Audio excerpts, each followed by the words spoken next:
فہرست چل رہی تھی.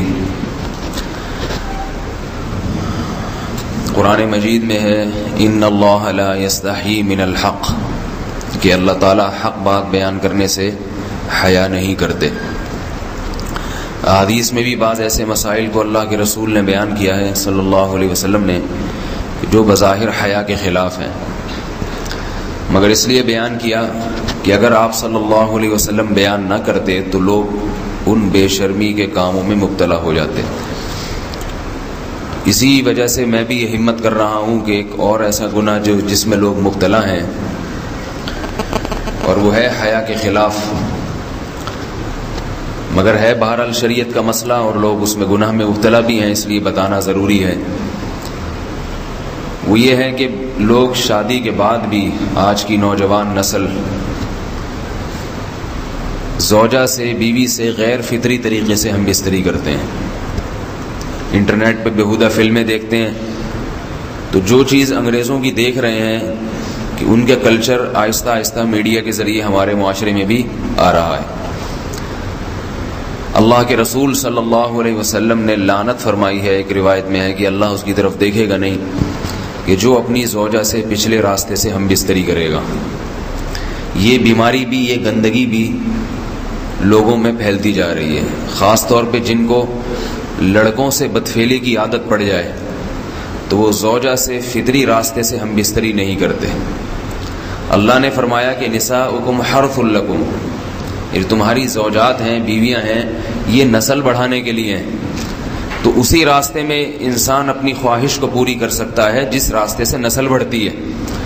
اس کے علاوہ کسی اور راستے سے اپنی خواہش کو پورا کرنا یہ حرام ہے، گناہ کبیرہ ہے، گندگی ہے. ہمارے پاس کیسز آتے ہیں، ایک پاک دامن لڑکی کی شادی ہوتی ہے، لڑکا بھی بظاہر بڑا نیک، لیکن کیا ہے، لڑکا چونکہ ٹھرکی ہوتا ہے، شہوت کا درندہ ہوتا ہے، تو وہ یہ نہیں دیکھتا کہ میں اپنی بری خواہش مٹانے کے لیے میں اپنی زوجہ کو غیر فطری طریقے پر مجبور کیسے کر سکتا ہوں. تو مجبور کرتا ہے پھر اپنی بیوی کو. اس میں جو عورتیں زیادہ پاک دامن نہیں ہوں، نیک نہ ہوں، یا ان کو یہ ڈر ہو کہ طلاق ہو گئی تو ہم کہاں جائیں گے، وہ پھر اپنے شوہر کے ساتھ اسی غیر فطری طریقے پر آمادہ ہو جاتی ہیں. اور اس کا عذاب اور اس کا وبال یہ ہوتا ہے کہ کچھ دنوں میں ان کو بھی اسی کی لت پڑ جاتی ہے. انسان جب بھی کوئی غیر فطری راستہ اختیار کرتا ہے، آخرت کا عذاب تو بعد میں، دنیا کا عذاب یہ آتا ہے کہ پھر اس کو لذت فطرت میں آتی نہیں ہے. پھر جو راستہ اللہ نے رکھے اس میں اس کو لذت نہیں آئے گی، پھر وہ گندگی میں ہی گھسنے کی کوشش کرے گا. اس کی بھی فطرت خراب ہو جاتی ہے، اور جس کے ساتھ یہ بدفعلی کی جائے اس کی بھی فطرت خراب ہو جاتی ہے، وہ بھی پھر کسی کے قابل نہیں رہتے. تو اپنے جان پر رحم کرنا چاہیے. ہم انسان ہیں، ہم درندے نہیں ہیں، ہم گھوڑے نہیں ہیں، ہم گدھے نہیں ہیں، ہم جانور نہیں ہیں، ہم انگریز نہیں ہیں. انگریز نے تو حیا اور شرم کی تمام حدود کو توڑ دیا ہے، وہ تو درندے بن چکے ہیں. ہم تو درندے نہیں ہیں، ہم تو حلال کھاتے ہیں، پاک صاف رہنے کی کوشش کرتے ہیں. تو ہم ان کی جو کلچر دیکھ کے ہم ویسے درندے بننے کی کوشش کیوں کریں. تو یہ بہت بڑا وبال ہے، بہت بڑی برائی ہے جو ہمارے معاشرے میں آہستہ آہستہ جڑ پکڑتی جا رہی ہے، اور اس سے بیماریاں بھی پھیلتی ہیں. غیر فطری طریقہ ہے، بیماریاں بھی پھیلتی ہیں. ایسے کیسز آتے ہیں کہ جناب وہ مرد مجبور کر رہا ہے بیوی کو، اور وہ بیوی جو ہے ساتھ نہیں دیتی تو پھر اس کو طلاق کی دھمکیاں دیتے ہیں. ایسے کیسز بھی آتے ہیں.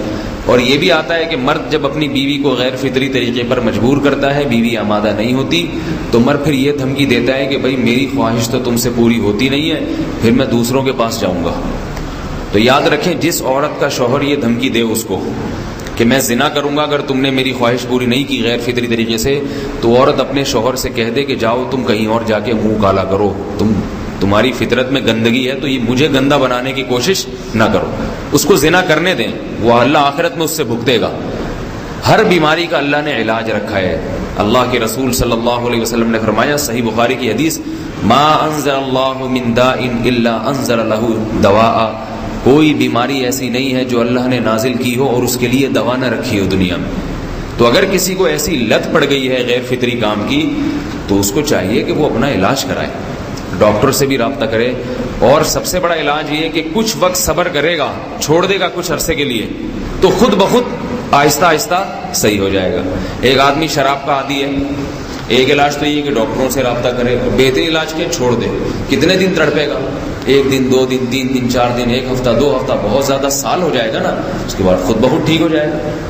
سگریٹ کا عادی ہے، چھوڑ دے گا تو کتنے لوگ ہم نے دیکھے ہیں دن میں 20 سگریٹ پیتے تھے، چھوڑنے پر آئے تو بالکل ایک دم چھوڑ دی انہوں نے، آہستہ آہستہ کر کے چھوڑ دی، لیکن تکلیف ہوئی مگر عادی ہو گئے۔ تو اب کسی کو یہ لت پڑ گئی ہے غلط کام کی، برائی کی، تو اس کا بہترین علاج یہ ہے کہ وہ اپنے آپ کو بدلنے کی کوشش کرے، ماحول بدلے، اور کچھ وقت صبر کرے گا تو اللہ اس سے یہ عادت چھڑا دے۔ نہیں کی، صبر نہیں کیا اس نے، پھر اسی گندگی میں موت واقع ہوگی، پھر آخرت کا عذاب بہت سخت، نسلیں برباد ہو جاتی ہیں اس عمل سے انسان کی۔ تو بات حیا کے خلاف ہے، مگر یہ کہ ایک بزرگ تھے وہ بات فرما رہے تھے، تو کسی نے پوچھا کہ حضرت آپ حیا کے خلاف بات کرتے ہیں، تو انہوں نے فرمایا تم بے حیائی کے کام نہیں چھوڑتے، ہم اس چھڑوانے کے لیے بات کریں تو ہم برے ہیں، اور تم کام کرو تو بھی برے نہیں۔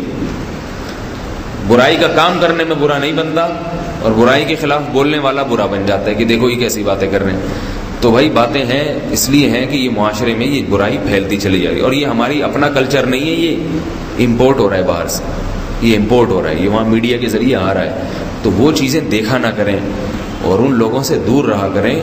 ہمیں تو دین کا داعی ہو کے ان کو ہدایت پر لانا تھا، بجائے ہم ہدایت پہ چل کے دوسروں کو چلانے والے بن کے ان کے راستے پہ ہم نے چلنا شروع کر دیا۔ اللہ تعالیٰ ہمیں اب دیکھیں ان کے ہاں ایڈز کا مرض پھیل گیا ہے۔ آپ بتائیے یہ ایڈز کا مرض ہمارا ہے کیا؟ یہ بیماری ہماری ہے یا ان کی ہے؟ ہمارے ہاں بیماریاں ہیں، کھانسی ہے، نزلہ ہے، ٹھیک ہے نا، بلڈ پریشر ہے، شوگر ہے، یہ بیماریاں ہماری ہیں۔ کوئی اللہ کا شکر ہے گندی بیماری ہمارے ہاں نہیں ہے۔ جتنی گندگیاں ہیں وہاں سے آ رہی ہیں، ایڈز کا مرض وہاں سے امپورٹ ہوا ہے۔ وہ ایڈز کا مرض اسی بدفعلی کی وجہ سے پیدا ہوتا ہے، اسی سے جراثیم پیدا ہوتے ہیں، اور اتنا خطرناک مرض کہ ایسے متعدی ایسے پھیلتا ہی۔ افغانستان میں ایڈز کا ریشو 0 تھا، 0۔ وہ جانتے نہیں تھے کہ ایڈز کا مرض ہوتا کیا ہے۔ جب سے امریکن آرمی، برطانیہ آرمی افغانستان میں آئی ہے، فوجی آئے ہیں، افغانوں میں ایڈز کا مرض پھیل گیا ہے، انہوں نے وہاں بدفعلیاں شروع کر دی ہیں۔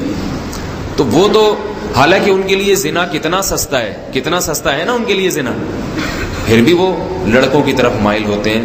تو اتنی گندگی، ایسا گندا جب انسان بن جائے پھر اللہ اس کے وجود کو برقرار نہیں رکھتے، اور رکھتے ہیں تو پھر آخرت میں سزا دینے کے لیے اپنے آپ کو ان گندگیوں سے بچانا چاہیے، حلال پہ اکتفا کرنا چاہیے۔ اللہ تعالی ہمیں حلال پہ قناعت کی توفیق عطا فرمائے اور پاکیزہ لوگوں میں ہمارا